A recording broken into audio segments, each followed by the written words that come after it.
ভাই ওই ফাইল রেখে গেছিলাম, পাইছেন নাকি? ফাইল ছিল? হ্যাঁ হ্যাঁ, সরি স্যার, দেখিনি স্যার।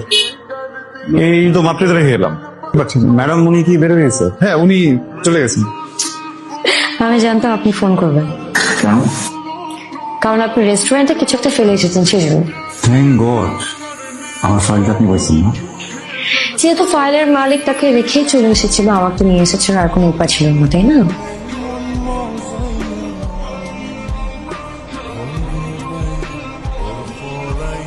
ওয়াও, কি বুঝতে পারছি না আপনার জন্য কি শাড়িটাকে এত সুন্দর দেখাচ্ছে, নাকি শাড়িটা আপনাকে এত সুন্দর দেখাচ্ছে? কি একটা জটিল কথা বলুন তো, এই প্রশ্নের উত্তর দিবে কে? নীল লাড্ডু খান। আমি এখানে তো ঘুমের ওষুধ চাইনি। ঘুমের ওষুধ মিস করলে আপনার টাকাটা লস হতো। আমার বউয়ের একটা ভাঙা ফোন আর 200 টাকা ছাড়া তো কিছু নাই। উপলক্ষটা কি? উপলক্ষ হচ্ছে আমার চাকরি হয়ে গেছে। কংগ্রেচুলেশন, খুবই ভালো খবর। দিলা, জি, একটা কথা জিজ্ঞেস করবো? আমি যদি ঘড়ির মতো করে আপনার হাত ধরে ফেলতেছি, কখনো যদি না ছাড়ে,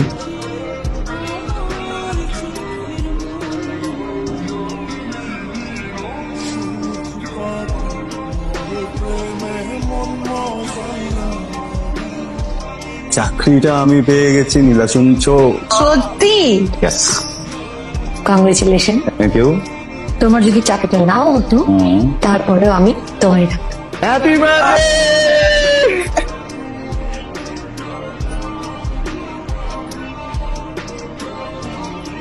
কেমন? অনেক সুন্দর, কিন্তু তোর চাকরি হয়েছে কয়দিন?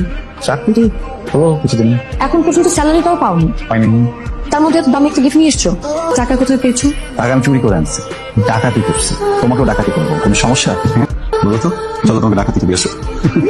কেমন আছো ফুপু? ভালো আছি মা। শোন মা, আমি তোর লেগে খুব ভালো একটা প্রস্তাব লই আইছি। তোর বাবার লাগে এতক্ষণ হেঁটে নিয়ে কথা করেছিলাম। সোনার টুকরো একটা পোলা। শোন মা, তোর আবার কোনো আপত্তি নাই তো? ফুপি, তুমি মাত্র এসেছো, খাওয়া দাওয়া করো, ফ্রেশ হয়ে নাও, পরে আমরা এসব নিয়ে কথা বলবো।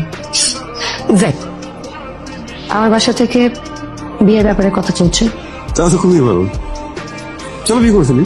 তোমার কাছে যতটা সহজ, আসলে কিন্তু বিষয়টা এতটা সহজ নেই। প্রেম, ভালোবাসা এসব আমার বাবা পছন্দ করেন। তোমার আর আমার সম্পর্ক আমার বাবা কোনোদিন মেনে নেবে না। তোমার বাবার সাথে কথা বলি, তারপরে যদি না মানে আমরা আমাদের মতো করে বিয়ে দিয়ে ফেলবো। আমি আমার বাবার অনুমতি বিয়ে করতে পারবো না। আমার মা মারা যাওয়ার পর আমার বাবা আমাকে কোলে পিঠে করে মানুষ করেছে, সেখানে আমি স্বার্থপরের মতো বাবার অনুমতি ছাড়া বিয়ে করে ফেলবো? ভাই, তুমি আমার সাথে ফাজলামি করো? আমার মেয়ে হয়ে তুমি প্রেম করে বেড়াইতেছো। আমি সব জায়গায় বিচার করি প্রেম করা নিয়া, আর আমার মেয়ে হয়ে তুমি সব করে বেড়াও। সি, ভাই তোমার সেই আশিক আসছে আমার ড্রয়িং রুমে বসা না, তার এখন আমি আপ্যায়ন করবো। আমি এখান থেকে বাইর হইলে ওরে জুতা দিয়ে পিটাবো। ওর সাহস হয় কি করে? ভাই সাহস হয় কি করে আমার বাসায় আসছে?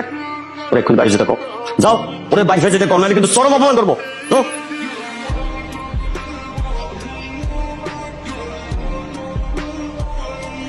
সত্যি যাবো তো? যাবো, যা।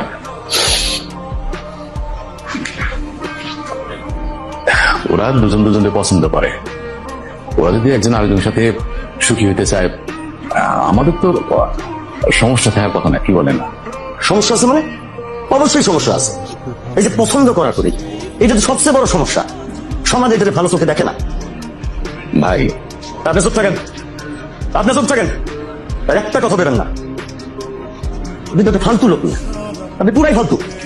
আপনি নিজে একজন অযোগ্য পিতা, আপনি আমারে চাইতেছেন সেই কাতারে ফেলতে। আপনার কোনো তো নষ্ট বলা, বিয়ার আগে সম্পর্ক করছে, আর সেই নষ্টামিতে আপনি তাল মিলাইতেছেন। না, আপনি বাইরে হন, বাইরে এখান থেকে।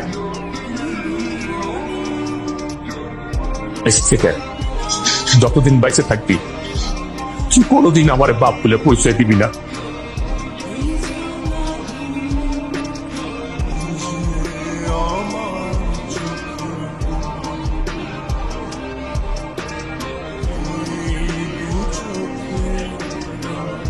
আমি বুঝতে পারিনি বাবা এরকম রিয়াক্ট করবে। তাহলে বিশ্বাস করো, আমি তোমাকে আসতে বলতাম না। এখন যাও এখান থেকে। আমি বললাম তো সরি, আমি সত্যিই বুঝতে পারিনি। আচ্ছা চলো আমরা পালিয়ে বিয়ে করে ফেলি। এখন কেন পালিয়ে বিয়ে করবো? আমার বাপকে ছোট করতে? আমার মাকে আরো ছোট করতে?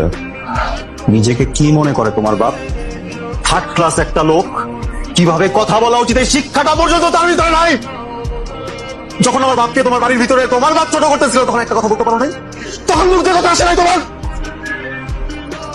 তোমার সাথে আজকের পর থেকে আমার আর কোনো সম্পর্ক নেই। আমি আমি জানি তুমি কোনো কিছু মিন করে বলছো না, তুমি অনেক কষ্ট পেয়েছো হয়তো এই ধরনের কথা বলছো। আমি আমি তোমার জায়গায় হলে এক এক কথা বলতাম, কিন্তু আমাদের সম্পর্কটা এভাবে ভেঙে দিও না প্লিজ। এই পরিবারে আমার বাবা ছোট হয়েছে, পরিবারের মেয়েকে বিয়ে করে আরো কি করতে পারবো? সম্পর্ক নাই। তুমি বুঝতে পারছো না, তোমার কিন্তু পরে অনেক কষ্ট হবে, তুমি কিন্তু থাকতে পারবে না। প্রয়োজনে আমি মরে যাবো, তখন কোনোদিন তোমার চেহারা দেখবো।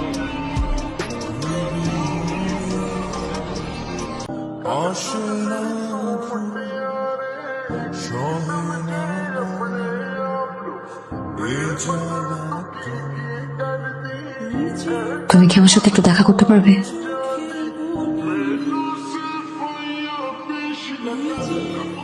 পারবো। আমার বাসার নিচে।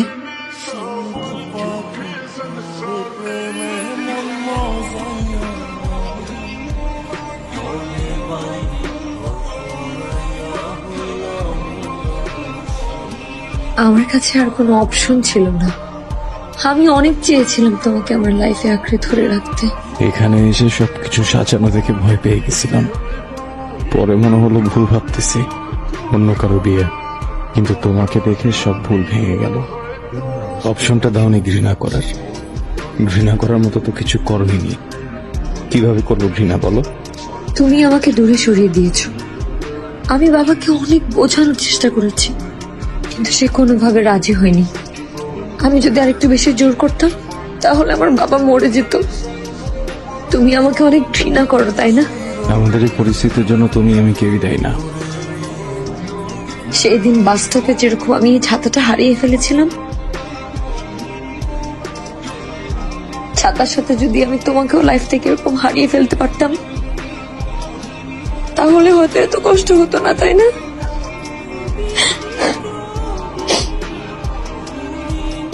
জীবনে কিছু কিছু ঘটনা না ঘটাই ভালো।